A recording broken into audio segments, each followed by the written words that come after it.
All right, folks, you've been watching a CBS News special report, and if you were watching, you know that the Supreme Court has decided another case that impacts abortion rights in America. The court has ruled to allow doctors to perform abortions to treat serious medical emergencies in the state of Idaho.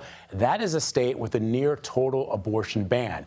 This follows the justice's decision to overturn Roe versus Wade 2 years ago. Now, we got an idea of how the court would rule on Wednesday when a draft version of that decision was accidentally uploaded to the Supreme Court website. It was quickly taken down, but we had a little preview. So let's continue to dig into what this ruling means with defense attorney and former federal prosecutor Scott Fredericksen, who joins me now. CBS News campaign reporter Shawna Mizelle is also joining us. Scott, let me begin with you, and let's dig into a little bit of what we heard at the end of the special report. The implications that this ruling will have for the other states that have similar near total abortion bans on the books. What does it mean for them? Well, that's a great question. And unfortunately, I think the Supreme Court's decision today leaves that a bit unclear. Keep in mind, this decision today reinstates an injunction issued by the lower court, which means in Idaho, abortions can go forward where it is necessary to stabilize a woman's health. That likely means in the other 6 states, that is the law now. What I mean when I say it's somewhat ambiguous is that the Supreme Court today dismissed the case. It did not issue a substantive opinion. It said this case should not have come before us. It was improvidently granted, so they're sending it back for further litigation. All that means is that we're going to see a lot more litigation about this and related abortion cases. For the time being, it's a victory for those who have challenged the Idaho law in connection with the federal statute, which mandates that all hospitals anywhere are required to provide care to stabilize a patient in emergency situations. So for now, that is the law. But it also means that for now, we're going to see a lot more litigation. And I would add that Justice Jackson, in his very strong dissent, pointed out that essentially talking to her colleagues that we're ducking that issue when we are perfectly prepared to address it today. 3 other conservative justices essentially agreed with her as well.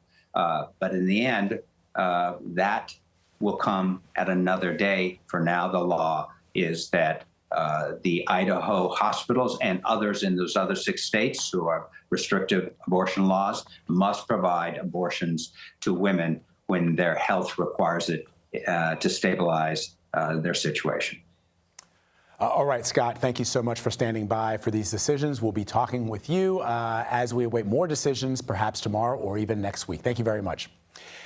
As promised, CBS News campaign reporter Shawna Mizelle joins us now. So let's talk about reproductive rights, Shawna, and how they've been such a big campaign issue. There's a big debate tonight. How do we expect the candidates to address the decision from the Supreme Court today? Vlad, good morning. We're already here in Atlanta ahead of tonight's debate. And in the wake of this decision, the Biden campaign is already responding. We have a senior advisor to the Biden campaign on this Supreme Court decision saying women's health, lives, and freedoms remain in peril across the country because of Donald Trump. Because of Trump's Supreme Court majority overturned Roe versus Wade, women are being turned away from emergency rooms and forced to the brink of death before receiving the care they need. You can almost expect Joe Biden to similarly take this approach tonight on the debate stage. We know abortion has been a huge part of Biden's re-election campaign and platform, and it is one of the issues that he says should be top of mind for voters, and he is really hoping that this is one of the issues that will propel him back to the White House, particularly in some of those swing states where we could see abortion on the ballot, like Arizona and Nevada. So, Shawna, you've been on the campaign trail all year long. What are voters telling you? And not so much voters who are Democrats who already plan to vote for President Biden, or even Republicans who already plan to vote for Donald Trump. I want to know about those undecided voters, those people in the middle, perhaps independent, perhaps suburban women. What are they telling you? That's the really interesting part, Vlad. This issue of abortion really has voters split and rethinking how they've talked about this issue in previous years. since the Dobbs decision. You've seen issues like IVF procedures kind of come into focus, and now it has become a whole gambit of reproductive rights. So those undecided voters, even voters who say they support former President Donald Trump, are still trying to quell that opinion with believing that women should have access to abortion. And even those who don't believe in abortion are trying to reconcile that with kind of seeing that they believe some women should have access to abortions in certain cases like incest or rape. All right, Shawna Mizelle reporting for us from Atlanta, where that debate is happening tonight. Shawna, thank you so much. Appreciate it.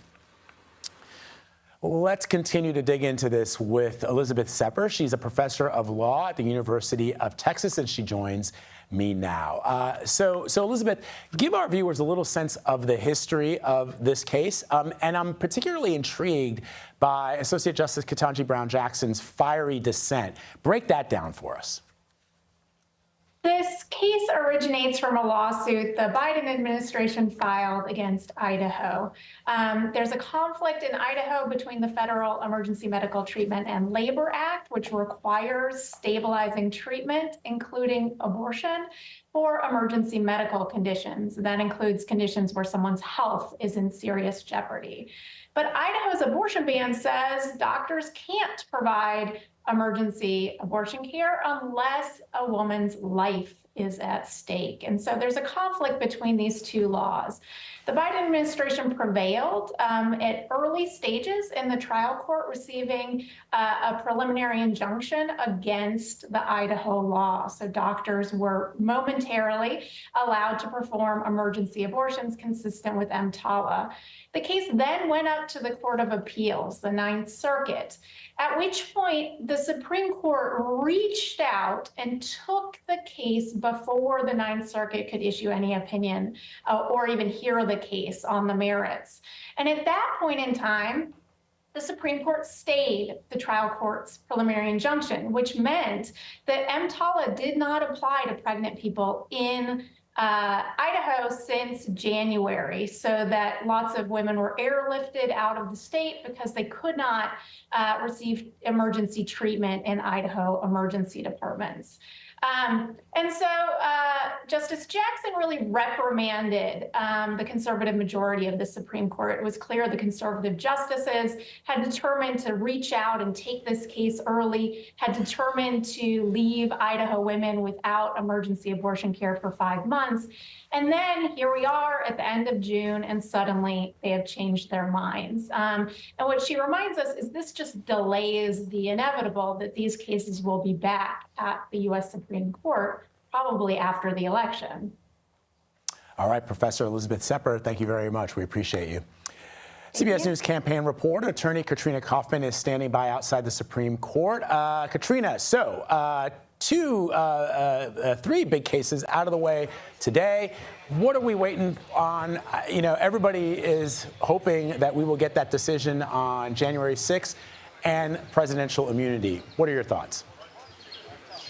We're waiting for both of those decisions, and a lot of people think that immunity will probably be the last one that this court puts out. I mean, the Supreme Court can be unpredictable. As of now, tomorrow is the final opinion day on the calendar, but it's starting to seem quite likely that this could bleed into next week. And of course, that immunity case is about whether or not a president is immune from criminal prosecution.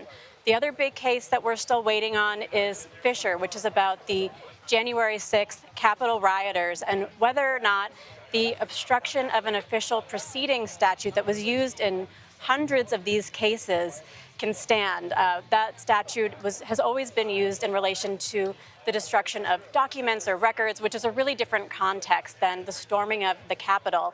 And that case has important implications for the D.C. election interference case against Donald Trump, which also has obstruction of an official proceeding in 2 elements of the charges. All right, Katrina, I hope you've booked an extended stay at your hotel. Thanks so much. We'll be checking in with you, I'm sure, tomorrow and perhaps even next week.